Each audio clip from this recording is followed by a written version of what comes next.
Welcome, everybody. My name is David Wood, and I have the privilege and pleasure to chair London Futurists. In my experience, every single serious discussion about improving the future of the world changes sooner or later into a serious discussion about improving education.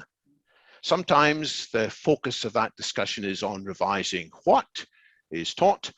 On other occasions, the focus is on revising how teaching takes place.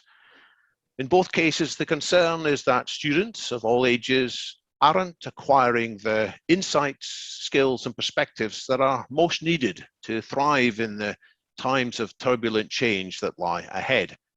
Without these insights, skills, and perspectives, we may all fall victim to misinformation, irrationality, divisiveness, tribalism, confusion, short-sightedness, ignorance, weakness, and fear. But the good news, however, is that modern science has a better understanding than ever before of what's needed for people to learn more effectively, the new skills and patterns of thought to be acquired more quickly and more reliably. And that's what we're going to be hearing about in today's webinar.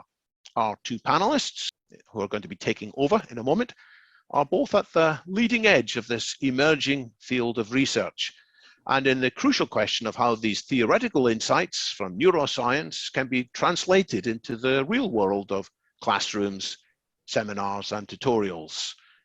They are Sheila McCreen, Professor of STEM Education and Teacher Development at the University of Massachusetts, Dartmouth, and Jennifer Fugate, Associate Professor in the Department of Health Service Psychology at Kansas City University.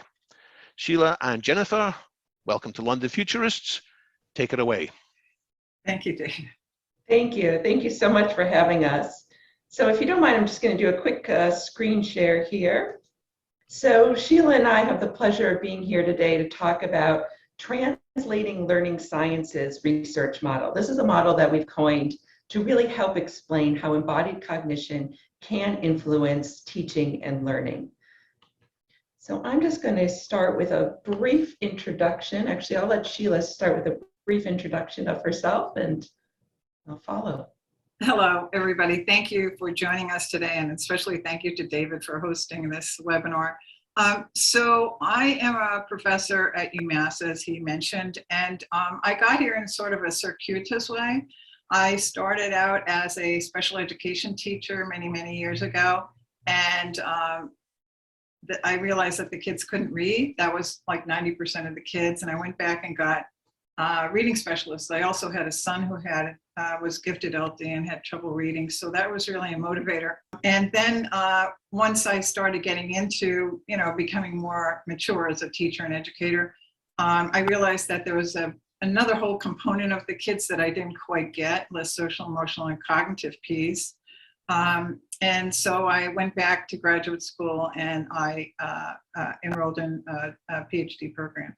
I am right now a professor. I teach, direct the special education program at UMass, and I'm a cognitive scientist. I do research on learning. My area is learning.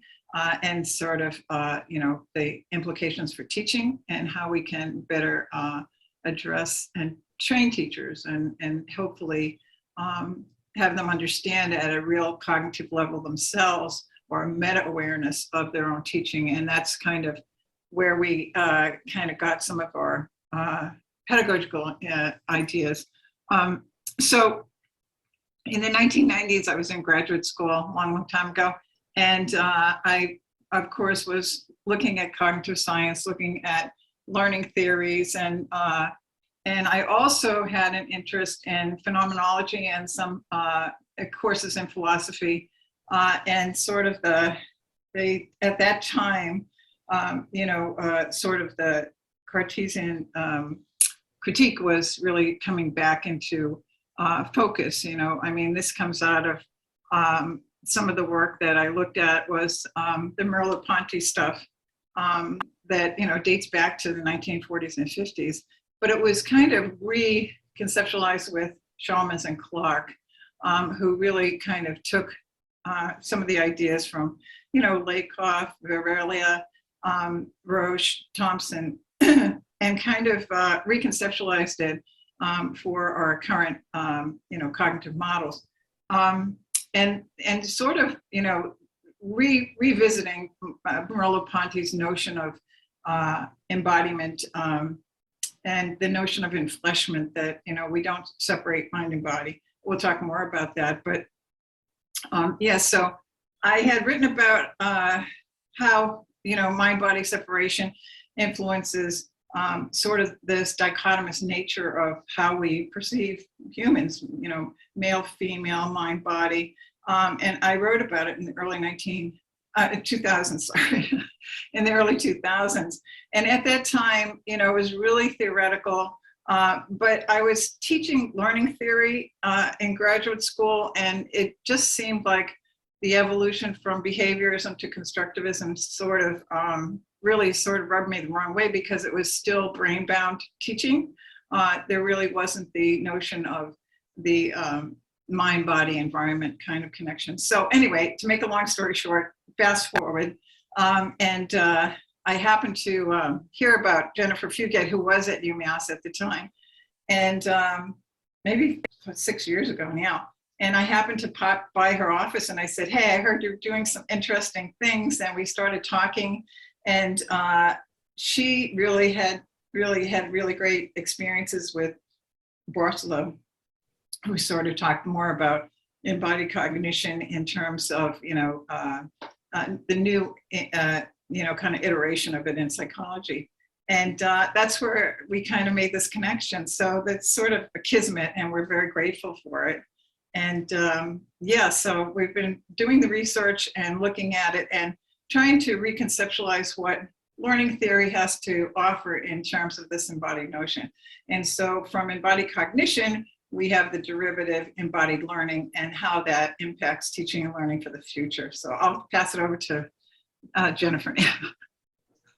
Great, thank you, Sheila. So yes, I'm Jennifer Fugate. I'm an associate professor in the Health Services Psychology Department of Kansas City University. So my background is a bit different. I was actually trained as a comparative psychologist. I did my graduate work at Emory University, where I had the pleasure of working and discussing some of the theoretical issues of embodied cognition with Larry Barcelow, who, if you don't know, is one of the founders of embodied cognition. I actually had the pleasure of TAing his class, and it was at that point where my interest had always been in the evolution of the brain and what language brings to the picture. And this idea of embodiment was the first time I had heard it.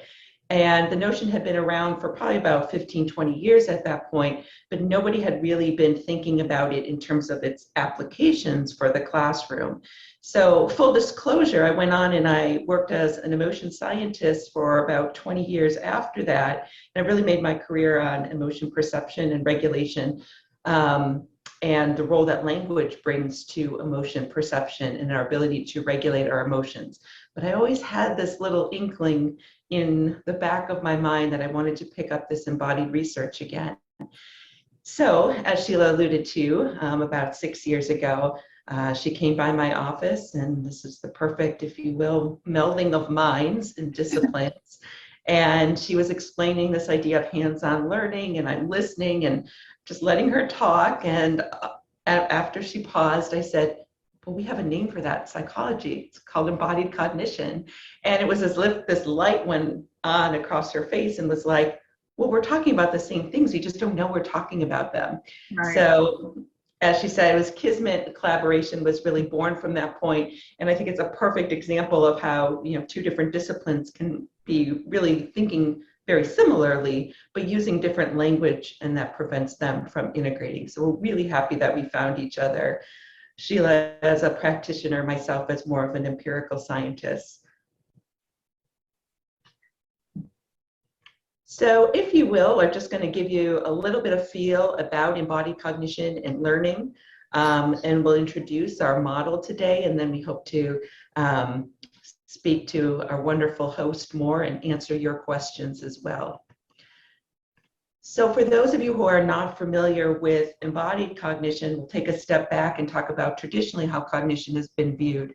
And that is this idea of Cartesian dualism that Sheila alluded to. So traditional notions of the mind really emphasize the separation of the mind, which was responsible for perception, and the body, which was important for action. And never the two shall meet, right? So thinking, cognition, at least historically, was based upon symbolic, abstracted mental representations within the brain. And this was depleted of any sensory, motor systems which first process the information. The brain, if you're familiar with the cognitive revolution, really saw the brain really was seen as a computer. That is, that it was important for representing and processing computations of stored information. Again, where that information was really deplete of the body and deplete of any sensory or perceptual information. So to that end, the body was seen as a passive observer to the brain, only necessary then in translating these thoughts within the brain into movement and action. So theories of embodied cognition, on the other hand, really kind of flip this notion on its head, that cognition is grounded in and stored within our senses and our motor systems.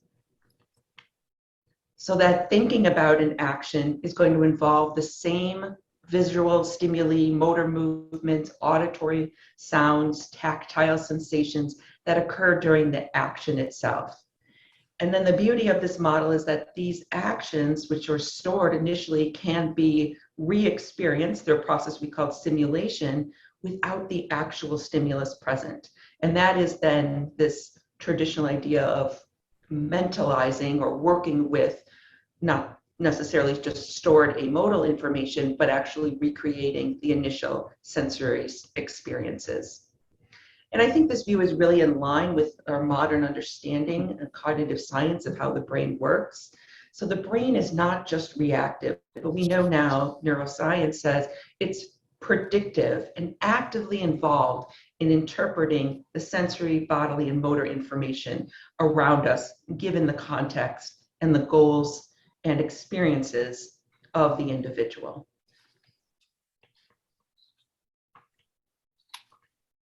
So when we think of embodied cognition, we're really rethinking how we think.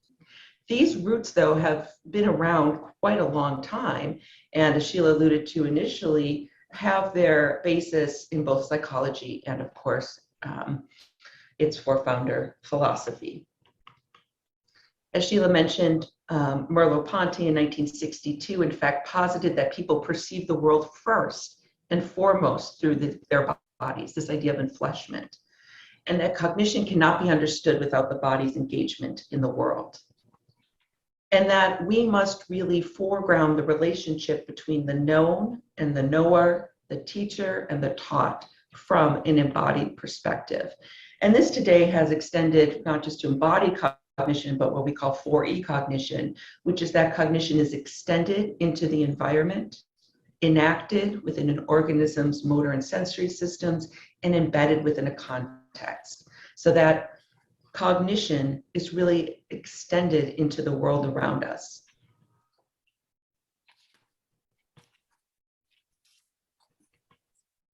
So I'm going to pass it off to Sheila, and she's going to talk a little bit about current educational models. Oh, thank you. We are going to talk a little bit more about how this impacts education today. But I'd like to, just remind everybody about the notion of this mind-body separation, how phenomenology has sort of helped us to understand it. But mind-body separation goes all the way back to Plato. And he thought that the mind and body were fundamentally different. And also Aristotle, who talked about the body being, sort of this albatross around the neck of the mind, preventing the mind from infinite capacity. So, and then we got to the rationalists with Descartes, and he was sort of the first modern rationalist who really kind of, continued this notion of a disembodied mind, mind-body separation. And unfortunately, that has followed us through in terms of our understanding of knowing and learning. We go right from the behaviorists and to more recently constructivism, but constructivism really has been critiqued in terms of it being sort of Glaserfeld. Von Glaserfeld says that it's old wine in new bottles, and new wine bottles, And so it really has, exhibited itself in the classroom in terms of teaching pedagogy and curriculum that still sees the kids in rows and columns. The learning is abstracted and separated from the body. And the teacher, as Jennifer pointed out, is sort of this talking head, disembodied, disempowered conduit to just transfer knowledge. And one of the things is that Nathan talks about the constructivist, or however teaching pedagogy evolved now, is more of a formalism first. So you memorize the sort of formulas in science or math, and then you do the application. Whereas in an embodied view, you would do the application and then sort of unpack what the principles are. And that's how we really learn. That's how scientists invent. This is how our brain and our mind and body and environment all work together. This notion of the body, separation of mind and body continues to this day. So the focus has been on memorization and mindless skills and drills, although we do talk about this constructivist notion, how students construct the information, but it's still a brain-bound notion. And all of this really looks from a Gestalt view that its teaching is really in preparation for standardized testing, rather than teaching students how to find information and how to be seekers of knowledge. So when we rethink embodied cognition in terms of the applications for the classroom, we talk about the disembodied nature of education, and there currently is a real significant gap between the latest neuroscience information and what we teach in teacher education programs, what the teachers teach in classrooms. The coursework, the curriculum, the educational psychology, our learning theories really need to be kind of rethought. We talk about embodied cognition being sort of a paradigm shift in cognitive science in terms of, like Jennifer pointed out, flipping it on its head. So the recent research, as I pointed out, comes out of feminist and postmodern discourse of the 1990s and a revisiting of phenomenology with Chalmers and Clark, and now this application for the classroom. One of the things that is interesting is, how does this look in the classroom? It's great in theory and everything, but what does it look like? This paradigm shift. Okay, so this suggests that a person's own actions and observations of others as they interact with the environment, environmental affordances. So as humans, we've adapted to our environment, in light of the affordances that are there.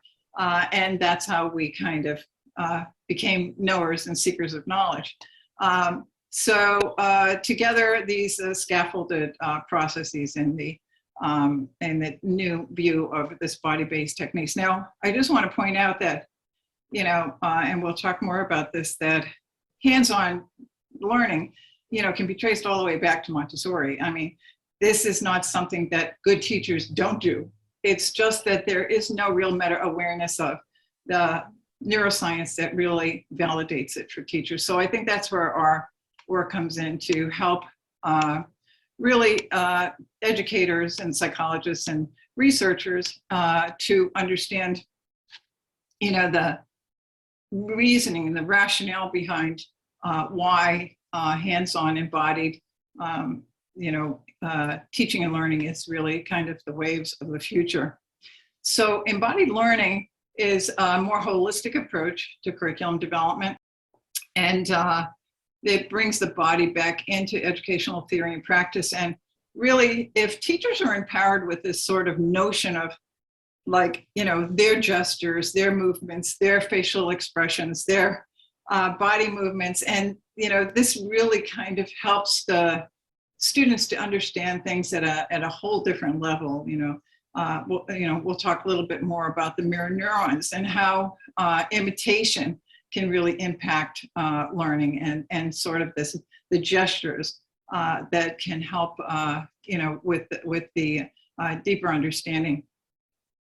So this includes experiential learning, hands-on learning, project-based learning, and a variety of body-based techniques.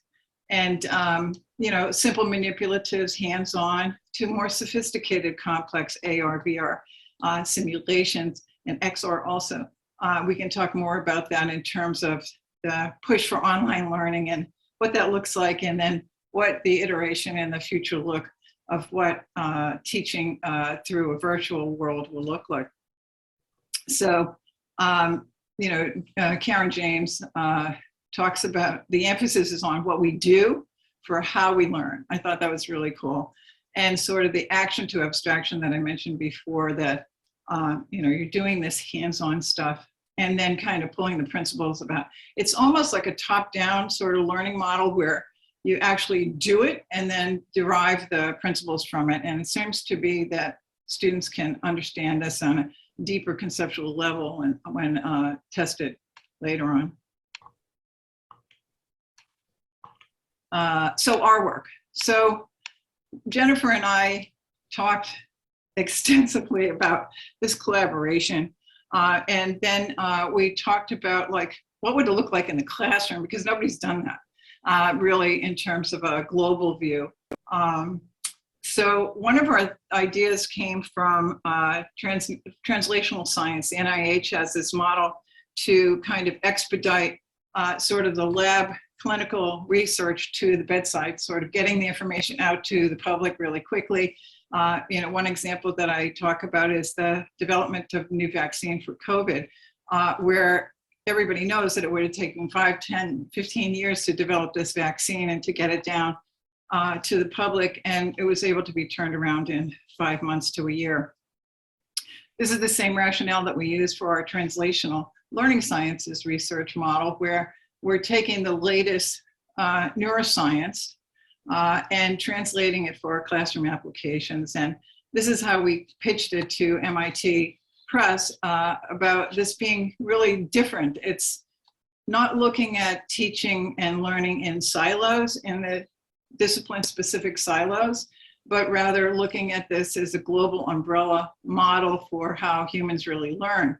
And then we went about cultivating and collating different empirical and neuroscience research for the book, but still all of these scholars are in their own discipline, math and physics and reading, and et cetera. We'll talk more about that, but very exciting to see it in its holistic fashion. And I think these principles that we derive from our model, which Jennifer will go into, really can impact so many different areas. In terms of me teaching learning theory, I would love to have a textbook that sort of explicates this and really kind of empowers the educator with the knowledge of what they do, how they do it, how the students do it, how the students can imitate, through body movements, what an isosceles triangle looks like. Sort of all the principles of embodied learning can really make a significant impact in education. Great, thank you, Sheila. So I'm just going to say a little bit more about our book entitled Movement Matters. It did come out this April in MIT Press. As Sheila mentioned, we adapted a real medical model of translational science, which is not very common in the social sciences nor in education, to really try to, as she said, create this bi-directional conduit between research and education. So specifically, our model has 7 main goals. I'll share with them briefly today. They are elaborated on in the books, in the book as well. We do really feel that our model is broad. And then in the next slide, I'll talk to you about how we've applied this more basic model to embodied learning and cognition. So our model first seeks to make sense and disseminate the clinical and empirical research findings, as Sheila mentioned, and really close the gap between research and application. We want to combine cognitive science, psychology, philosophy, neuroscience, and pedagogy to share, again, this bidirectional conduit to share pertinent information.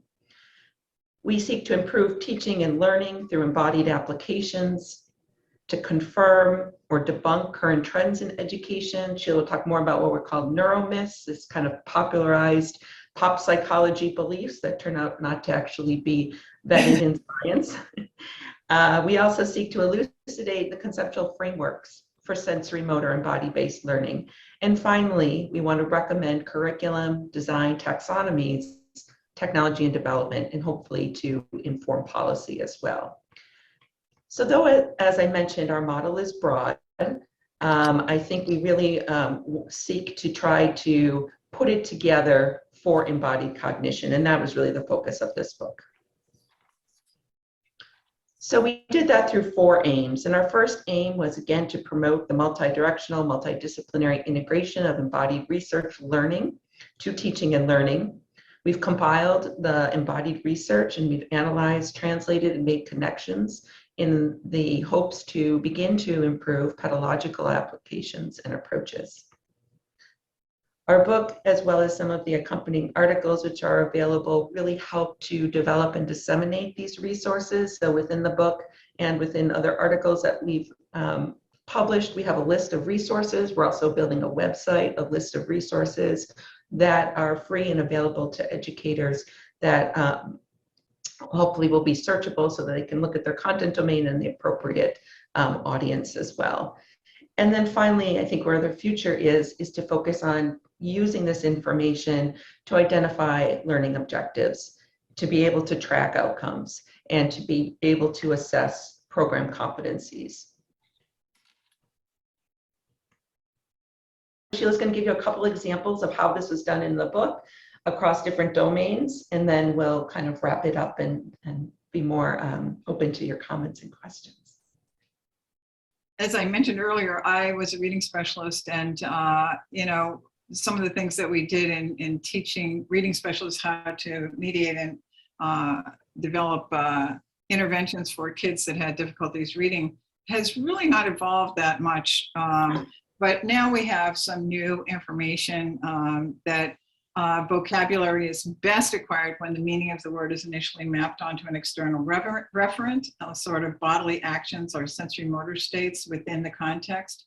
And this also applies to reading text that rather than teaching kids separate vocabulary words or separate spelling words, that this holistic approach of having a whole text and then using sort of the formalisms idea of reading the whole story and then sort of pulling out sort of the learning events from the actual authentic text. It certainly is something that I think is certainly within the realm of embodied learning. So reading involves connecting words and phrases to the sensory motor representations, which include deriving affordances between the meaning and the sentence in the real world. So for instance, when we're talking about a particular word that's an action word, it activates the action portion, sensory motor part of the brain that, you know, if we were actually doing a kick or, you know, a push in a physical way, if we speak it or hear it or listen to somebody saying it, it still activates in the learner's brain the same action sensory motor part of the brain. And like, for instance, if you were to say, you know, pass me the book, sort of the motor cortex part of the brain that's dedicated to hand movements is also activated. So you have all of this activation that is sort of reflective of this notion of sort of the mirror neurons, the imitation and the simulation and the activation of brain. So we have behavioral and neuroimaging studies now that really validate these ideas and show that reading relies on the mental simulation of the underlying motor and sensory activation described in sentences. So eventually reading and language comprehension can be done through simulation, recreation without physical action, and more abstract ideas can be mapped onto physical action through metaphor. So Glenberg in 2004 with his colleagues came up with this move by reading model, which I really, really love. And so the move by reading is sort of an acting out where the participants manipulate toys physically and move them electronically on the computer. There's the physical movement when they're read to or they read a story, and they have actual physical toys and objects that they can move around to sort of internalize the message of the author. And then he took it a step further and developed a computer model where the students actually did the same kind of action of moving and manipulating the objects on the screen. So this really helped with memory and comprehension. And sort of rather than the notion of a disembodied reading approach that we've typically experienced or taught our students to do. And so we believe, and certainly Glenberg's group believes, that this type of manipulation can be transferred to other genres like mathematical problem solving in terms of word problems in math, and sort of early education. We use a lot of manipulatives and hands-on with, blocks and cubes and etc. But I think that this notion of embodied learning really kind of gives this notion of why it's important, why it works. So as Jennifer pointed out, we have developed these theoretical principles from the contributions of these different content folks that contributed to the book, scholars actually. And so in terms of reading in an embodied model, in our model, reading comprehension relies certainly on connecting linguistic elements, words and phrases, to sensory motor representations, and this perceptual and motor representation to linguistic elements. So what can teachers do? So teachers can encourage language comprehension through acting out, vocabulary or sentences through play with physical representations, and performing iconic actions to illustrate words and meaning through gesture and mime. Teachers can also use these simple body movements to help learners understand more advanced concepts, opposing forces as argument, opposition, as they develop. And then teachers can also create a classroom climate that encourages students to express and discuss concepts like look, move, feel, etc. So in terms of math, we had several scholars that contributed their empirical research on finger use and perception, as well as hand and figure representation in early childhood. They found that it really was a predictor of later math achievements. So calculation difficulty also shows in proportional activation in the brain. And so students who were allowed to gesture and during solving math problems produced new and novel insights into the problem solving, as well as benefited from formal instruction compared to those students who did not gesture. So lessons that include gestures promote deeper reasoning, synthesis, and information reflection that lessons that do not feature gestures do. And then experiences via gesture and physical movement can serve to offload cognition and allow other modalities to increase learning and strengthen the memory trace further. So the one example from the book is called the Mathematical Imagery Training for Proportions. They refer to it as MIT Proportion. So this is done with the Wii, the Nintendo Wii, and students move their arms up and down in proportion to the distance to measure similar magnitude displayed on the screen. And so qualitative data suggests that the students who learned through the strategy were more productive in problem solving, and students discovered dynamic patterns, making connections between their physical strategies and challenging mathematical ideas and ratios. And another example is the time distance problems were really that are notoriously challenging for students, even college students. They invite students to learn about distance and time velocity through physically walking in timelines and time distance graphs using motion sensors to track their movements. So the principles here are pretty interesting for math. One example, we had one of our scholars join us at the Association for Psychological Science in Chicago last month. And you know, these interventions don't have to be high tech. They can be very low tech. She put on an example of a student describing a triangle with his hands, and then the other student imitating and understanding what would be a right angle versus, you know, an isosceles triangle, et cetera. So that the students were, again, rather than formalism, rather than memorizing what an isosceles triangle is, what a right angle is, these gestures really imprinted and helped them to understand through mind-body environment connections at a deeper level. So the theoretical principle for math is you know, related to finger movements, for instance, and perceptually guided actions. There is quite a bit of study now on counting fingers, sort of having this concrete example of what 10 is. And that, you know, later on, we'll talk a little bit more about how the research has looked at this to impact later achievement in math. So gestures often accompany speech to serve as a way to convey ideas as well as predict the quality of one's argument. And so what can teachers do? Teachers can provide multidimensional experiences in mathematics, or maths, which include multiple opportunities to see and experience concepts through touch, sight, drawing, writing, movement, imitating. Teachers can encourage solving mathematical problems with real-world objectives rather than comparable symbolic representations. I saw a demonstration where kids were taught about using real-life experiences, looking at data from COVID about how quickly the virus can spread, using proportionality in terms of how quickly it can spread. These are real-world examples. The students really loved it.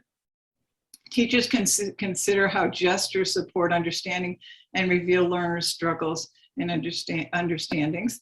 And then teachers can directly interact with learners' gestures to correct or manipulate them and use pointing to emphasize otherwise overlooked elements.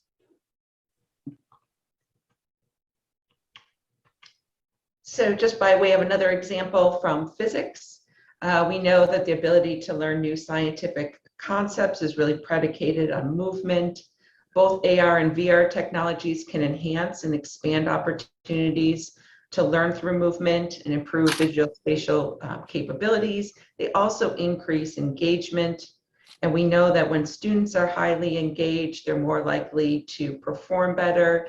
They're more accurate in their performance compared to traditional instructions. So an example that I have here is from the Vieira group, which is called Magna AR. And in this example, students actually use their own smartphone. You may not know, as I did not, that the smartphone has a whole bunch of different sensors in it. There's an accelerometer, there's a gyroscope, there's a magnetic field sensor, and you can use your phone's properties then to explore these concepts in the real world. So students here actually taking their smartphone, moving it around to experience the magnetic field, to learn about acceleration as they move through their environment. And we know that students are able to understand a variety of different physical principles, including things that are probably more related even or generally related above and beyond to some of the principles that they were initially trying to test. This includes learning about the curvilinear fields in the Earth's magnetic poles. And we also know that students reported they were able to gain an understanding how their perspective shifts as they move through their environment. And the really interesting thing that the theorists pointed out was that we all know that students, babies, we all come into the world with this preconceived notion to explore the world. We really are kind of naive scientists. But the way that we often represent and believe information is not later validated. And so being able to walk through your environment, move through your environment can actually correct incorrect preconceived notions about how the world works. And in fact, most of these students initially were very frustrated because they had this mindset of how the curvature of the world and magnetism should work. And as they experienced it, they actually then shifted their beliefs and were able to understand the reality of it, which was very different than their kind of pop psychology. So some of the theoretical principles that we can derive from this research, and again, these principles aren't just specific to any individual silo, but really are meant to transcend multiple disciplines, although we're presenting them here in a more discipline-specific way. But we know that the body is fundamental in understanding scientific concepts in the world, that manipulatives, whether they be high or low tech, really can improve understanding content to improve learning. The more coordinated the movements, the more diverse the reading. So the more that you can interact with your senses, the more nuanced representations the brain will have of that information. Those more nuanced representations can later then be drawn through this process of simulation that I mentioned, and really lead to richer understanding, but also as multiple entry points then into being able to recall this information. So what can teachers do in the classroom? Well, they can use goal-directed movement to illustrate new concepts. Teachers can create conditions that enact movement and capture that dynamical sense. Manipulatives, whether high or low tech, and even some of the high-tech manipulatives that are available today are freely available. And again, something that we have in our resource section in our book. So our final example today comes from social emotional learning. And we know, as Sheila mentioned before, the mirror neuron system is very important for imitative learning. Imitative learning is one of the fundamental ways that organisms learn, whether they be humans or other species. And now we have neuroscientific evidence to suggest that the mirror neuron system in a person who's viewing another person's action actually is activated in that person who's viewing it brain. So as if the person is actually creating or simulating the same action that's being watched. Interestingly enough, the mirror neuron system has been proposed to also underscore the intentionality or the goal directionality of the action. So not just the movement, but the intention behind the movement. And this really could be then the basis for things like empathy and cognitive empathy. We also know that body-based approaches and therapies that help lead to your ability to understand your internal states. These could also be your affective states. They not only improve your well-being and emotional regulation, but they improve your attention and classroom performance. And this mainly comes from the integration of social emotional learning into the classroom, which many primary and secondary classrooms are now doing. So teaching students to understand their bodies, how they're feeling, to label their emotions, to watch other people. All of this leads to this empathy as well as this ability to precisely regulate how you feel, which translates to better emotional health. So some of the theoretical principles here is that we know observation and imitation is a powerful form of learning throughout the lifespan.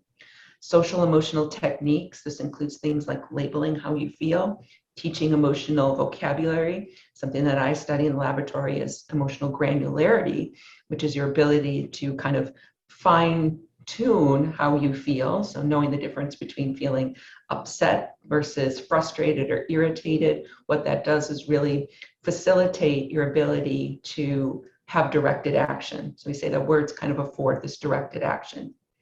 This also includes mindfulness-based techniques that we've heard a lot about in primary and secondary classrooms. These improve regulation, but they also improve classroom performance to non-social emotional tasks. So what can teachers do? Well, teachers can use eye gaze. We know eye gaze is really important for imitation and activation of the mirror neuron system, paying attention to joint communication. That could be gesture, could be facial expressions. Teachers can engage themselves in body-based movements. Teachers can encourage students to mimic other students, especially in group learning. So if somebody is, as Sheila said, describing a triangle, to really engage in that same action. And what we know that when gestures often are at a disconnect with what a person is saying, that's a pivotal time then for the teacher to say, something is amiss, we need to step back. So if I'm gesturing about a right angle, but I'm doing this, that can signal to the teacher that, no, we need to correct that and we need to revisit that. And then finally, classroom and school settings should universally include social emotional learning, centered around things like affective changes and labeling them, improving emotion vocabulary, and attending to our own physiology and our physiological changes. And this can be facilitated with mindfulness-based techniques. So this is really kind of concludes our formal presentation, if you will. We wanted just to give you a flavor of embodied cognition, embodied learning, how it differs from traditional views of cognition and learning, and then just highlight some of these principles that we've deduced across different content domains. Again, the idea of these principles transcending any individual discipline. But as we know, many teachers out there probably are interested in what I can do for math, or what I can do for physics, or what I can do in reading education. So with that, I'm happy, Sheila and I are happy to take questions and engage with you, David. Fantastic. Such a rich set of ideas, lots and lots to think about. And I have covered a couple of pages of notes and loops. I hope that's embodied learning. That it's not just going into my ears, it's going out again as well, in my rather scrappy handwriting, but it's there. That's absolutely right, though. The more you write, and we know that compared to typing, writing really facilitates that embodied representation. Yeah. If you think about the individual strokes when you're holding a pen, that's a much more nuanced than typing what you get with your fingers. And the more rich those nuances, the more rich the simulation later on for learning. So perfect, David. And we have data to show that when college students take notes by hand versus keyboarding, that they're able to retain more information. The actual handwriting of the notes, they have to kind of understand it, condense it, and kind of make those notes, whereas typing or keyboarding sort of can become, just very rote kind of activity, rather than the handwriting, which is going to activate the motor cortex as well as the language portion of the brain. So we do have some data about that as well.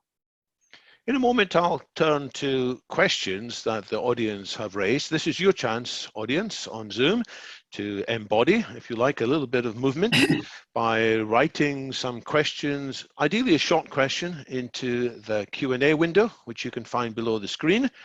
And if you aren't sure what question to ask, you might in due course review what other questions other people have asked and at least give it a thumbs up, which is a small embodiment, I think, that will also add to the learning experience. As I said, I'll come to these questions in a moment. I wanted to ask about data. Sheila, you already mentioned briefly that there is data that suggests such and such a thing. How much quantification is it possible to say that if these techniques were applied more widely in education, there would be significant outcome changes, whether it's increased SAT scores or better grades in A levels or better reading comprehension at different ages? We're a very small embodied learning community. And, when we tried to find scholars that were doing empirical and neuroscience work, we went to the best of the best. But it really has not quite trickled down. And that's why I think MIT was excited about this, to get the word out there. And certainly you've helped try to get the word out there. We don't have large scale studies yet. We do have empirical data from the labs, from some classroom applications. But one of the things we asked the scholars to do with their empirical research was to make applications for the classroom. And that's kind of what the the book is about, is kind of translating their research for classroom application. So I don't have answers for you in terms of big data sets, which we are hoping that if this catches on, hopefully within the next 5 years, that we'll be able to, collect data. Jennifer and I are looking at grants and learning institutes over the summers to try to, help educators at the higher ed level, and then again at the basic ed level, to try to implement these. And then I guess eventually we'll have the data, but I think that the early data is very promising. Yeah, and I think that's a real value of the book too, and hopefully what we tried to showcase in the presentation this morning is to say, look, we have all of this science from psychology, behavioral science, neuroscience, neuroimaging data, but here's a small group of people then who've actually vetted it in the classroom, like the Move by Reading, like the Magna AR, like the MIPs. And so there is evidence to suggest this works in the classroom. We don't have our large scale demonstrations, and we don't have them at the level of really kind of transcending the general principles. So we're still seeing, okay, I have this technology that's based on embodied learning. Let me try it in the classroom. And yes, it works. It improves performance. But these aren't large scale studies yet that really access or assess not just learning, but the principles behind the embodied learning. So is the improvement actually attributed in a controlled way to the embodied learning? So most of these studies don't have a control group, or they're qualitative in nature. So what we're really pushing for in this Learning Institute that we hope to be funded for is to empirically vet in a research sound way these technologies in the classroom, and then to do it on a large scale basis. And as an extension to that, one of the chapters has, one of the first taxonomies for measuring in the classroom the level of embodied teaching and learning. But those taxonomies have to be more broadly applied, and we need to kind of develop them more so that we can actually determine, the validity and application of an embodied model in order to actually develop assessments for collecting data on outcomes. Eva Pascoe asks an extension of this question about data. And so it may be that the research hasn't been done yet, but she wonders about people with different learning styles. It's said, and I know this is controversial in some fields now, but it has been said that people divide into kinetic learners, audio learners, visual learners, written text learners. So is there any evidence on the different applicability of the theory of embodied cognition for these different styles of learning? Well, sort of the old model of learning styles is sort of taboo right now, where you have these different, the Gardner model of different intelligences and different applications. I mean, my area is special education and learning. There are some applications of pedagogy that can be better suited for different students, but I don't think that the brain works in that way necessarily, that individual sensories outweigh the other. I think that the model that we're looking at is a multisensory, visual, auditory, kinesthetic, and tactile approach, for teaching, rather than separating them into, I know that I ask my students all the time, do you feel stronger in the reading domain as opposed to sort of problem solving, perceptual, and we do have strengths in our brain, and certainly, the ones that have a stronger, perceptual domain are going to pursue that sort of way of processing information. But I don't necessarily believe that there is sort of these different learning styles. I think it's a very dangerous model. Yeah, and if I can just add to that, I think the idea behind embodied cognition is that you are using all of your senses. And some people may have more of affinity for visual information or auditory information, but it's not at the exclusion of other modalities as well. And just to go back to your earlier point, David, this idea that the more that you engage visual, auditory, tactile information, again, the richer the experience. And what a rich experience does when you're encoding it is give you a richer representation in the brain to use later. And that's why we see improved learning. Sheila, did you want to mention about the adaptation of some of these for special needs? Sure. Well, I mean, certainly there's a number of adaptations, for instance, with autistic kids that self-stimulate. One of our scholars has developed a model where they use a balance board to teach them number lines of negative and positive numbers, and really kind of capitalizing on the self-stimulation where the kids rock back and forth on this balance board where they have to do so many left-handed or right-handed movements to represent positive and negative numbers. There's a lot of work with kids that have emotional problems in terms of theater applications with acting out and sort of taking on another character and kind of that sort of thing. So in terms of embodied hands-on, we've done a lot of things with reading that goes all the way back to Fernald in the 1930s and 40s with, hand tracing on the back of a student to try to trace the letters of a concept. There's a lot of the hands-on, as I said, visual, auditory, kinesthetic, and tactile use of the body for learning that has been theoretical in the past, but now we have neuroscience to support it. Let's take a question from Richard Baker, who observes that some of your examples were from STEM. He's talked about the applications in mathematics, the applications in physics.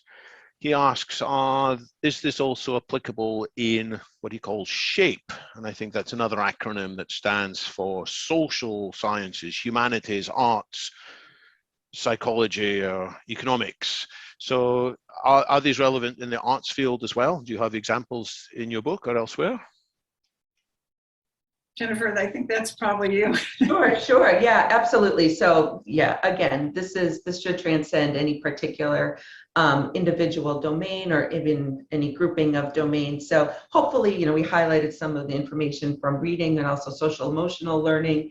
I can say one of the really interesting things is that the field of nursing has used simulation and medicine too, simulation-based learning, case-based learning for a long time.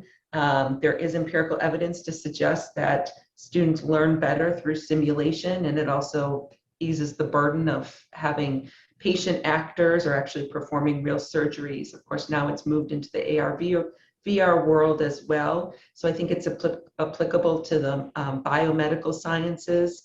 It's certainly applicable to humanities, especially when you're thinking about cultural respects and you're thinking about this idea of embeddedness as part of the 4 E's, so that our knowledge isn't just through our senses, but embedded in our culture as an extension. So one of the conversations Sheila and I had is this idea of our smartphones, right? So we don't have to memorize half of the things that we used to. We don't memorize maps anymore. We don't memorize phone numbers, because the phone really is an extension, a physical extension of our body now.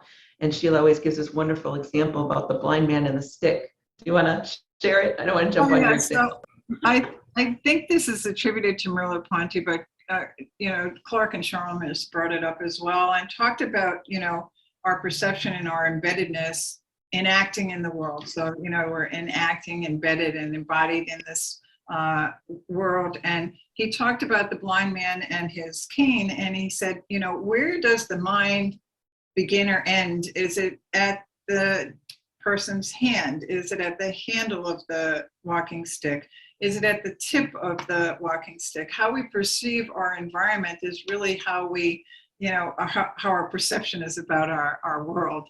And so I thought it was really interesting that, these extended notions of the extended mind and these 4 E's of embodiment really illustrates how our mind doesn't end at it's not brain bound. It's not ending at the hand. It's really ending in our interaction and adaptations to the environment for the affordances that we have. The question that's on the top of the voting list now is by PNJ, who asks about self-learning. So if people are trying to direct their own learning rather than being in a classroom, what advice does your theory have for that? Well, I mean, if you want to really think about self-learning, you know, it is still interacting with your environment. You still have affordances that you bring to the learning event. Kids that come from, you know, literacy deprived environments, they don't have those affordances that kids that have been read to, you know, from an early age. So when we're engaging in self-learning, I see it as the affordances that you bring, you know, your capacities that you bring to the learning event, your, you know, interaction with the environment, you know, and, you know, interpretation as well.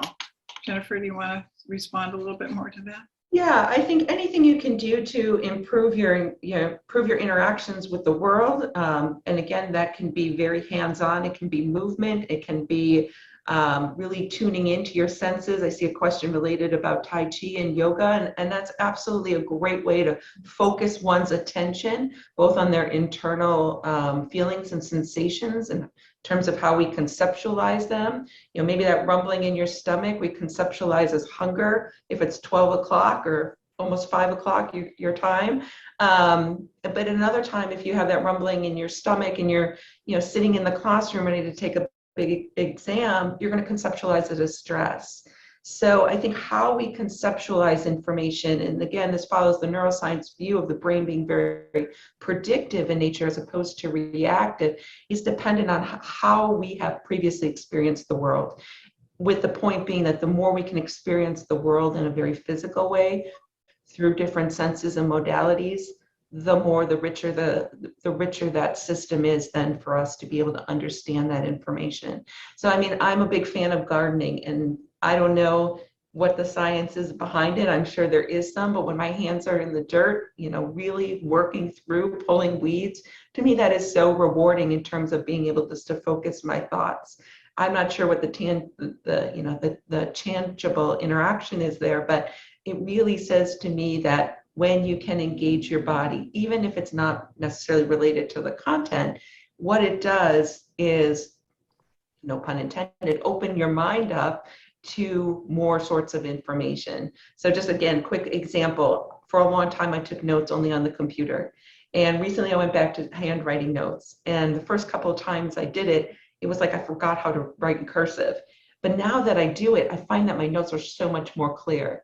And so, of course, we do have the neuroscience evidence to suggest that. And I think it goes beyond the fact that you simply can't write as fast as you can type. So there is that summative nature that has to happen. But I say it goes beyond that because it really has to do with the tactile nature of moving your hand and placing the pen on paper. And I think, you know, self-learning is not learning in isolation. You know, it is a social event. I mean, whether you engage with the text that the author is trying to communicate to you, or, you know, a video, or however you're seeking that knowledge, learning is never isolated. We're not isolated individuals. We have the affordances in our culture, as you say, and in our environment that we interact with to move us along sort of the continuum of knowledge acquisition. So I think self-learning is wonderful, and, you know, but I don't think that we should kind of compartmentalize it as well as something that's isolated. So there's lots of thumbs up in the chat to some of what you've been saying. PNJ says gardening works for him as well. Eva points out that Tai Chi seems to have good evidence that it improves short-term memory in patients with Alzheimer's. So is there anything more to say about this question about the Tai Chi or yoga? It's a question from Martin Bielecki regarding the development of various skills. I mean, will it help me to be a better project manager or to be a better mathematician if I undertake Tai Chi or yoga? I think that there's a book I can refer you to. I don't have it here, but it's called Body Movements. And it's about dancers and dancers' embodiment and how dancers, you know, enact sort of the narrative of dance. And so it is contagious to those around, you know, the dancer. It's, you know, sort of going back to our mirror neuron stuff. You can feel and get sensations from watching a dancer. And certainly it must, and it's certainly, as an ex-dancer, ballet dancer, the internal experiences of dance, going out into the environment, experience the environment, listening to the music. There's a whole new kind of area of embodiment with music and listening to music and how it activates so many different senses in our bodies. Thinking about it, experiencing it, the auditory stimulation. So I think that there's a lot more to be done with sort of the Tai Chi and dancing, but Body Movements, I think it came out in 2002. It's written by a dance professor who was really cutting edge in terms. I have a chapter in there as well that really talked about how the body is, integral to our knowledge and our, embeddedness in the environment. Yeah, and just by way of another really interesting example, we've talked about this before, Sheila, and some of our audience members may be familiar with My Octopus Teacher, which is a wonderful documentary that came out. And, the question always, without getting too philosophical, but the question is always, do other organisms have minds? And do you need a centralized neural net or system or brain, if you will, in order to represent information? And I think clearly the answer is no, especially in the case of the octopus, who without a centralized nervous system still has a phenomenal intelligence system, and it does through its tentacles. And just we have another example for humans. If you think about the only way that you can perceive depth is when you move through your environment. And so our eyes are, placed to work in tandem together, but depth perception comes from our ability to move our eyes and move our heads. And so if you think about that the brain can't be the only place in which information is held. Yeah. I'm not saying that the brain is necessarily not important, and some theories of cognition, radical embodied cognition, really push the envelope, but I think a more intermediate or conservative approach says, yes, the brain is important, but it's important along with the body, whether it represents the body movements directly or at some parallel process or subsequent process does eventually abstract this information into something more symbolic or formulaic. Another metaphor about that is sort of the blind man and the elephant metaphor, in terms of sensory motor and perception. Where, wherever the blind man holds the elephant, if it's the trunk, that perception of the elephant is a trunk as opposed to the tail or the legs. So the sensory motor perception piece is so important to embodied learning. Let's talk about possible bad effects of this idea of teaching. Is it possible that there might be some benefits by emphasizing embodied cognition, but there could be drawbacks to it as well, especially when teachers are already, in many cases, overloaded and overwhelmed by what they're asked to do? I think one of the drawbacks is our classroom design right now in terms of implementing how students can really learn. I don't see any drawback to using an embodied learning model. Of course, we're prejudiced about this, but our current system, and I was going to mention this earlier, the way we teach teachers, the way we set up our classroom, the way we have our textbooks and everything is very, very brain bound, sitting in rows, sitting in columns. The drawback of current educational systems, how we communicate information and kind of help students become seekers of knowledge is very archaic. It hasn't changed in hundreds of years. And so, we're looking to, what can this look like in the future? The drawback is, number one, classroom design and environment. Number two, the teacher's education and understanding of how teaching takes place. It's still one too many. And the thing that I wanted to bring up about how we were all thrown into online learning with COVID, most of us, and I'm still very clumsy when it comes to technology, but most of us were thrown into it. We learned by the seat of our pants. There is so much more coming down the pike in terms of what curriculum can look like, how teachers can be facilitators of the learning, going from the practice, then developing the principles. One example is using the Oculus glasses, we had an example where a student using Oculus, and there's a program for math, where the student actually goes into the math problem, sort of this triangle, to determine the slope, and they're actually in the slope and determining the slope. I mean, it's just a whole, this paradigm shift that we talk about is not small. This is going to be really impactful, where the teacher, is there facilitating, the students are walking around, they're not sitting at desks. This is really kind of, cutting edge stuff. And so the only drawback that I see in terms of this model is implementation. Secondly, the current push for professional development for teachers is really problematic. Many of these professional trainers go out there and they perpetuate this brain-bound notion. For instance, they'll say, oh, your brain is a muscle, we just have to exercise it, or brain gym, or all these different things that they're selling to school districts, not rooted in science. And so there are so many neuromyths out there about how teachers should be teaching, how teachers need to teach.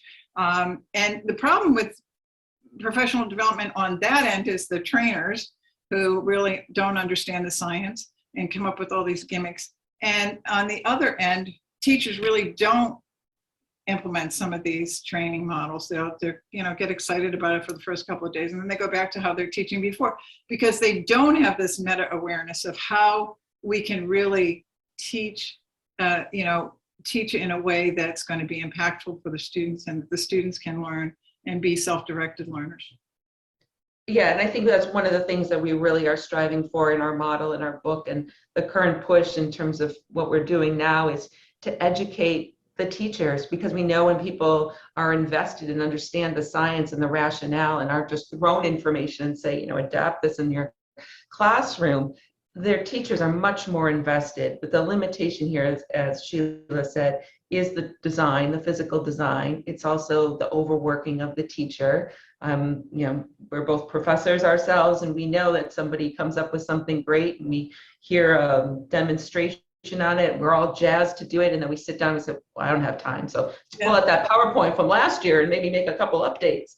And so I think it's a time restriction, it's a resource restriction, but it's also going to require that school districts reconceptualize how resources are used and allocated, how teachers can actually, smaller classroom size where there's peer learning and peer integration, really, as Sheila said, the teacher is a facilitator rather than this talking head. And next piece is how teachers learn about technology. There's a lot of programs coming down the pike right now, and it's going to be thrown at teachers, but do the teachers really understand at a cognitive level why something works? Or even the inventors and of these different programs, the VR programs and Oculus programs, do they really understand what the science is in terms of the learning event? This is really interesting, it looks well, and probably sells well. But do they really understand it at a neuroscience level why this works? And just like Jennifer said, if teachers are empowered with the knowledge, it's going to impact how they approach their teaching. They're going to think about it. They're going to have this meta awareness that I talk about. This metacognition of, why am I doing this? Why am I doing this? Am I just doing this to prepare them for standardized testing, or am I really trying to help students become self-directed learners? There's a couple of questions on a related topic here about what kinds of movement. So a question from Tiffany Rice. Do you think there's a misconception between understanding and application of embodied learning as engaging in any type of movement, whereas in reality it should be learning in a cognitively matched bodily movement? And if I can feed in as well, a question from Alan Bolton. Does your research suggest any actions that we should not be engaging in whilst we're trying to learn things? So it's not just a matter of any action is good, but some actions might actually be bad. Yeah, I think obviously the more relevant it is to the situation, kind of like in the Move by Reading, moving the characters with the content of the story, that's really key. You don't want, moving itself isn't probably going to facilitate learning. It has to be, as you say, congruent movements. I think that said, there is just a general importance for kind of keeping up bodily health and movement. But I think when we're talking about embodied cognition, we're really talking about cognition and movement that's embedded, in a congruent type of way. Yeah. Sheila, do you want to? I can use a math example again. When we were at the conference, the teacher is still a facilitator, right? So when the kids were imitating the triangles or trying to, teach each other what this particular type of triangle was, the teacher is there to help monitor that those actions, those gestures by the, key person or the teacher or the student sharing, is correct, so the teacher is always there to monitor and make sure that the actions and just like your question was if the gestures are appropriate. But this is interesting because we have some new research on how our movements in virtual reality can have as much impact. For instance, there's a famous study about the phantom arm or the virtual arm, where, if I were moving my arm or trying to determine the length of my arm, I have this physical, manifestation of my arm. And the research shows that an arm projected in a virtual world can still impact the same part of the brain that you would if you were feeling the arm yourself. And the extension of the arm, this kind of phantom arm or virtual arm, really impacts the motor cortex, the sense of feeling.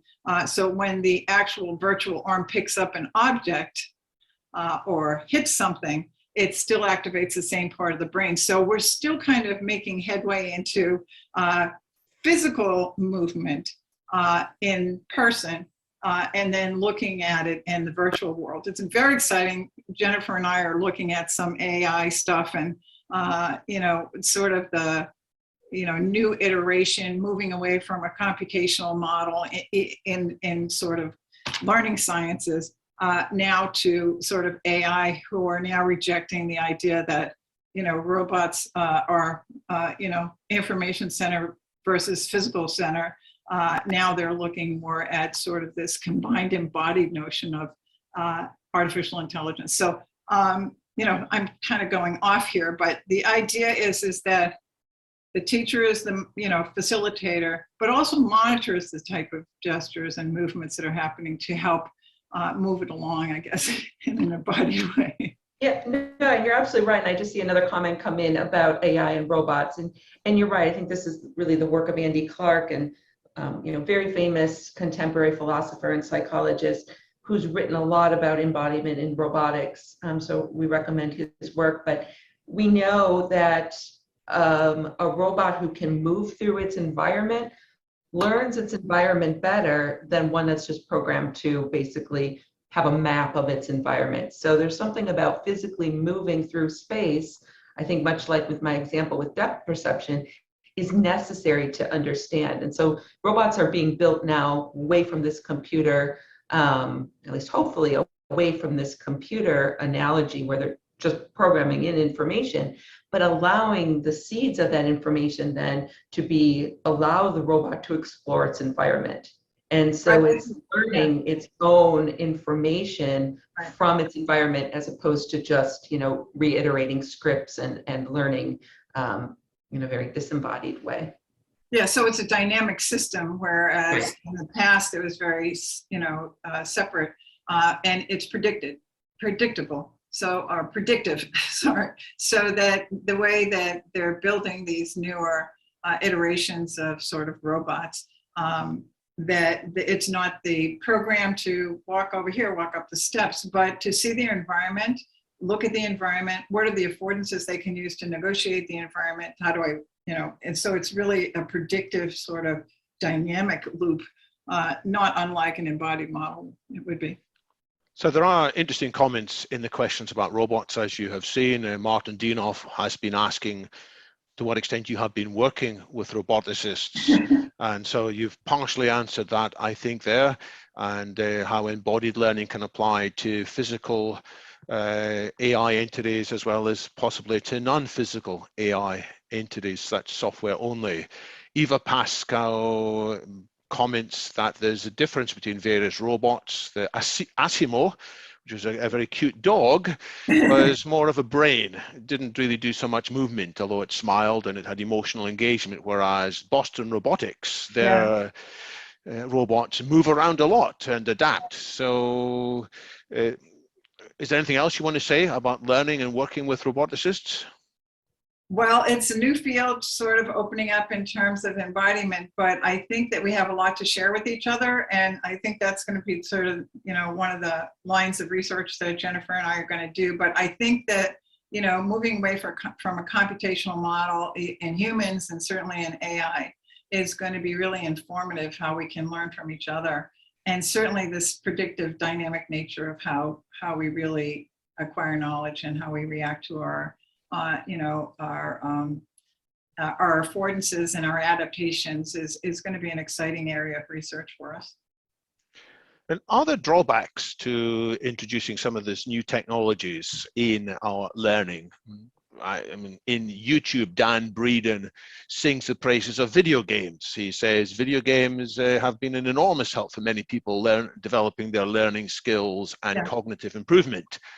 But on the other hand, Alan Bolton points to something called dynamic land, which I confess I hadn't come across, but it seems to be a reaction against interacting in education with computers, that it's inhumane and it doesn't actually help people, and it's far better to get people into interaction with natural objects. So to what extent are you on board with more technology coming into the classroom? To what extent are you worried that this might have bad side effects? Well, I mean, there are moral and ethical issues about the different games and everything, but I can say that the military has really capitalized on, this sort of virtual reality and training folks for aviation and other things related to the military. But Jennifer and I are thinking in terms of, training people, training higher ed professors in terms of why this virtual reality or this sort of, phantom kind of world that, we're engaging in, why that's embodied. And I think that those applications are coming down the pike. I can't really judge, the impact, everybody knows the impact of some of these more violent games on kids and everything. But in terms of education, I think, it's a whole new world. It's a new world. This is really pretty recent that we're really talking about the pedagogical and cognitive science implications of teaching and learning within a virtual world. I mean, it's just really as new as our book is. I think it comes down to the content. I think, there's obviously a myriad of platforms that you can use for gaming now. Things like the Wii, I think, is really great, where you can actually engage in real, again, congruent motion with what you're doing, practicing tennis, things like that. I think in terms of learning, I liken it to the difference between having Zoom with no camera on and Zoom with the camera on. And that is to say that once you have the camera on, and I think this speaks to our online, what we've had to go through with COVID the last couple of years, is that it still can be very interactive. As soon as you turn the camera off, you lose the gestures, you lose the facial expressions, you lose so much. And so, yes, it may not be physically embodied in that I'm not there speaking with you right now, but I think just the camera itself, as long as you're able to see the richness of the environment, or the person in this case who's presenting the information, that can be as effective, if not as effective as being there in person. But I think that's certainly a push, and I think most professors and teachers know why we want cameras on, not just for paying attention, but for the richness of the environment that's happening beyond just the spoken word. Yeah. Let me try and squeeze in a few more questions. We're not going to get through them all, unfortunately, because there's been such a rich discussion. But I'll take a question which is the one with the most votes. It's on the theory of learning, or theory of how to help people understand. It's by Neil Kay. He asks, is there a connection between your own research into embodied learning and the idea that it's very important to break down learning into small digestible pieces to aid understanding. Yeah, I mean, absolutely. Our attention span, we know, is only good for a very limited amount of time. And I think most teachers like to push that, but the science tells us, it's kind of sad, 7 to 12 minutes is about how much attention you can get out of somebody before they need a movement break. So I think that that's clearly one limitation. But I think that if you start to think about thinking in not just a brain-bound way that's attached to attention, which we think about as being mediated by the brain, I bet you could push those limits significantly in some cases if you're actually engaged and your attention is through movement. So it's not surprising to me that when somebody's playing a video game, and I have a young son, his attention can go for hours. But he sits down in front of the math page and it's 4 minutes and he's done. So I think if you start to think about cognition as not just being brain bound and attention not just being brain bound, Yeah. but having attention embodied in an invested, embedded way in the environment, I think you can really push those traditional limits. I also wanted to mention, in terms of pedagogical approaches, this notion of breaking things down is what we call task analysis. So you take a concept and then you break it down into its, separate little parts and everything. I don't think that we're going to lose that necessarily, but I think the approach is not going to be this bottom-up methodology where we kind of memorize a bunch of discrete little bits of information and then expect the student to kind of process them and apply them to and generalize them to a novel task. I think that the model is going to be more holistic where, again, having the experience in some way, either being read to or whatever, or, actually doing the application, and then sort of deconstructing and then deriving the principles along with the students, in a reverse kind of, processing order. I think typically teachers have been taught this sort of bottom-up methodology. I have to teach them this before I can teach them this, then it can, and the students' capacity for understanding things at a holistic level is much more amenable to learning if it's embedded in whatever it is, culture or experience or environment, to understanding things. That's why we do a lot of field trips with young children. That's why we do, hands-on. It's because, we learn holistically in our environment, right? From the beginning of evolution, we were thrown into an environment, we adapted based on whatever affordances we could develop and mutate, et cetera. So if we really apply this to current learning and embodied learning, we're, using our body, our mind, our senses, our perception to really conceive of, understand new concepts, and then sort of, kind of do this task analysis, but reverse engineer it. That's what I'm trying to say. For the record, I'll just note a small amount of dissent in the chat about a couple of things. A couple of people saying there's no conclusive evidence that computer games cause players to become violent. That's from Zoom user. And Eva Pasco refers to research by the Royal Society that there's no evidence in games causes violence outside the games world. Maybe that's something we can discuss informally later once we break. There's also some dissent about relevance of different learning styles. Different people have their views that their children are quite different in how they learn, having more than one child. Again, we can come back to that maybe in an informal mode shortly, because we've been going for an hour and a half almost now, but there's one more question I definitely want to slip in, which is by Liam Myron, and he's basically asking for a summary of the ideas as practical advice to teachers, because what we've covered is a whole bunch of different things, and your book is fascinating, but to some extent it's quite academic. Entirely right, because you're writing for academics and for educationalists, but if there's a teacher who wants to apply at least some of this in their own work, where can they go to get a useful summary? Yeah, so I think, and not just promoting the book here, but in the conclusion chapter of the book is absolutely where we define these principles. We come up with these principles, these real world applications, some of them that we saw highlighted today. I think that is a perfect go-to resource for teachers in the classroom. It's easily, it's easily consolidates the research and then says, what can I do without necessarily expensive technology or training? Where can I start? So that's a great resource. As I said, we're also building a website that will have resources as well. We hope it's kind of a one-stop shop clearinghouse where we'll have the science for those who are interested that vets the technique, but then be able to download the actual application itself. And as I said, most of these are free, and then kind of give it a score, similarly to Whatever Works website, where it says, you know, this is empirically validated, gold star, you know, you want to do this one. This one, you know, science is out, data's out on the efficacy of this. So I would say really the conclusion, we also have some journal articles that are publicly available in Frontiers that outlines the model and then has a really nice kind of go-to practical component to that article as well. And I'm sure David will be willing to share that on the site. Absolutely. I'll pass on whatever you think is most appropriate.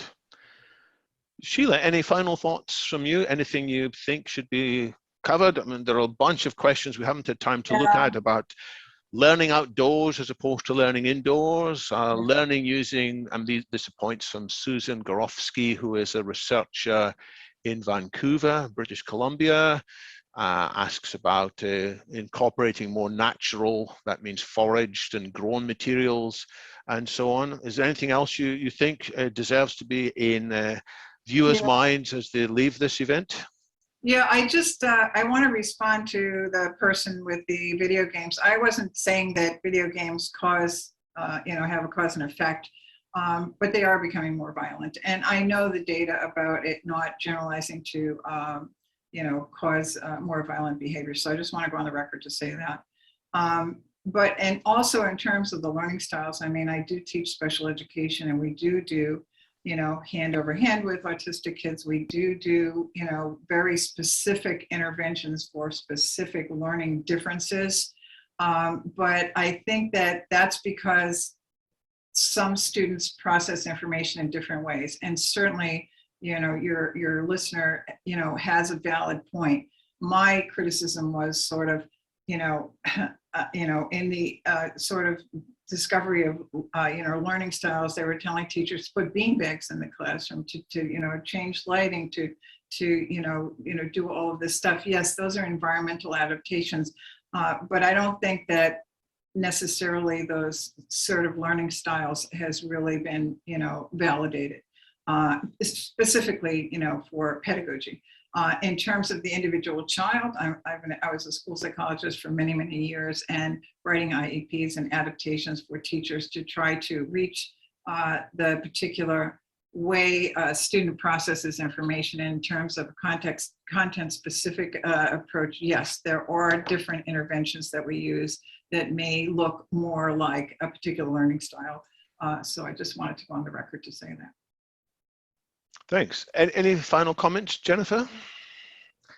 I would just say that I think there's so much potential utility in this model. Again, we've taken a very basic model, translational model, and applied it to embodied cognition, but there's no reason that other psychological research or research from other fields can't inform education the same way. And so I think what we want to leave the audience with is just this idea that you can, many people don't realize that they're working within a paradigm, and this is a paradigm shift.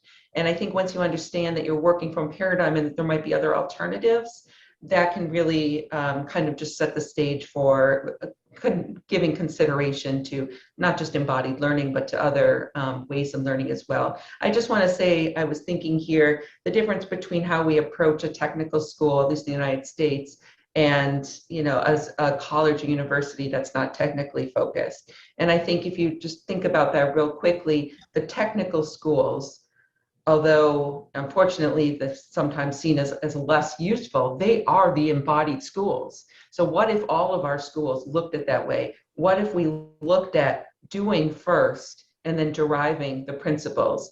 And this is the final thing I'll say, we all as educators have this idea, okay, we teach all this information, and then if there's time, maybe we'll have an activity. And that doesn't always happen for a variety of reasons, but this would say, let's do the activity and let the principles be derived from that activity. So I think there's a ton of value in technical education, in technical schools, and I would really like to see the value for technical education. And some of those principles, I think they're already incorporating embodied learning. I'd like to see that applied to other academic institutions as well. And one last thing about the environment, I think it's really brilliant to be able to take kids out into the environment. I mean, Jennifer and I were talking about remembering our school experiences, and I think I was a sophomore in high school before I actually got to be up out of my chair in a biology lab, and I thought it was the greatest thing in the world to actually have my hands on and, you know, being up and walking around. I mean, it was, you know, such a different experience, but, you know, to engage the environment and teach within the environment and use the affordances in the environment is such a rich experience that you really can't represent it in the classroom. So I applaud the educator who's doing that. So Sheila and Jennifer, I want to thank you very much, first of all, for making this field move forwards. Your book has lots of viewpoints and lots of data, lots of theories from multiple people from a broad perspectives, a broad set of backgrounds. So that's great that you have pushed this field forwards. Thank you very much for giving the time today to share these ideas, for answering many of the questions, and for putting this more on the map of the future. So in a moment, I normally say at this stage, we're going to have a bio break. I'm now going to say we're going to have a movement break. So I'm going to shut off the recording. I'm going to switch off the camera for about 5 or 7 minutes. And those who still want to take part in a shorter informal discussion, at that stage, I will give you all a chance to offer your own interaction with this meeting. So thanks again, Sheila and Jennifer, and I will say formally goodbye at this moment. Thank you so much.